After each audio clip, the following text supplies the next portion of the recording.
Hi guys, so in this video I'm going to show you some basic Jiu-Jitsu positioning. So what this drill is called the Around the World drill. Okay, so all this drill essentially does is show you how to transition from most of the top positions. Okay, so some of these might be more familiar from the judo guys. Okay, if there's any judo guys watching, but I still think there's still good pins to do in Jiu-Jitsu, especially to consolidate a position before I transition. Okay, so I've got my grappling dummy with me today, so hopefully you'll be able to see everything from the camera. So I'll do a couple of different positions so you guys can see. So I'm going to start what's in Japanese is called kezukatami. Okay, so I'm going to sit right underneath my dummy's armpit, with my back resting on it. And my arm closest to the dummy's head wraps around the head, grab hold of the shoulder, and I pick up the arm and I tuck it underneath my armpit. Now my leg that's closest to the head goes straight and I lift it up towards their head. My other leg is bent here. So this is my kezukatami, which is actually a Japanese name for it. So this is more familiar with judo, okay? Although I do see it a bit in Jiu-Jitsu, but this is definitely more of a judo pin. So, from here, I'm going to transition into my side control. So my hand that's on the elbow is going to slide underneath the head. Now the key thing is whenever I'm transitioning is I want to try and keep my weight as low as I possibly can. Because obviously if I bring my weight up, that gives them an opportunity to escape. Okay, so I want to try and stay as tight as I can. So from here, this hand's going to slide underneath the head.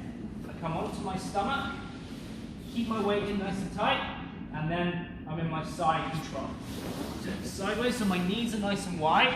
I want to try and stay on the balls of my feet. I'm pulling in, and my shoulder is pressing into their chin. And the reason I do that shoulder pressure is to stop them from being able to bridge into me. Okay? It's also called the cross face. So from here, I'm going to straighten out my legs, keep my weight nice and low. And now I'm going to scissor my legs towards my dummy's legs. Okay, so I'll show you from a different angle. So I'm here, I straighten out my legs, and then I scissor. Okay, so we call this reverse kezukatami. So it's pretty much the same position I was first in, but I'm obviously facing the legs. And it's important that I'm keeping my shoulder pressed down into their jaw. Okay. Now from here, okay, there's a couple of things I can do. If they have a gi on, I can grab their outside of the knee, I can pull their leg towards me, and I can step over this leg, and then I can get to my mount, okay? Or if you're quite flexible, I can grab my foot, I can step over, and again I'm driving my hips into them, base nice and wide. What I quite like to do is tuck my feet underneath the bottom and I'm driving my hips forward. Okay? That way it makes it super uncomfortable. So I've got a heavy mount, driving my knees nice and wide, driving my hips into them. Okay? So now I'm doing pretty much exactly the same thing but in reverse. So I place my other hand underneath the head. Again, I'm going to drive my weight into their face and I back step. Okay, so now I'm in that reverse keza position again. So again, I'm facing the knees, but I'm on the other side of the body. Now I drive my weight into them, come onto my knees, so I'm back into my side control, so my knees are nice and wide. Remember, I want one knee next to the hip, one knee next to the ear, chest to chest. Okay? Now, from here, I can either keep this hand underneath the arm, grab hold of the shoulder, or I can wrap it around the head, whichever I prefer. I personally prefer to keep hold of the shoulder. The hand is underneath the head, I grab the elbow, I drop my hip, so I'm on the balls of my feet, drive my hip into them, and I kick and scissor my leg through. So now I'm back into my kezukatami. Okay? So that's my kezukatami there. So from here, I'm going to move to a position called north-south. Okay? So again, I've just changed my position. So I'm going to grab the wrist, I'm going to pin it to the body.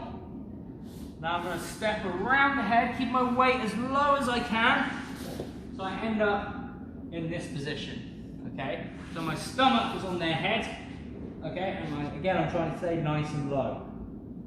Now I'm going to continue and bring both hands to the same side. I back step, and now I'm back into my keza. Sometimes I might trap this arm. That's fine. I can always go back to my side control, or wherever I want to do. So the idea of this is just to see how you can transition from different positions, and just to get a flow going. So this is, again, a great drill for beginners. So especially at the moment where we're not able to use training partners, I actually think this is a great time for beginners, okay? Because this gives you an opportunity to really look at the basics and nail your basics, okay? That's the most important thing. Fundamentals are key to no matter what martial art you're doing.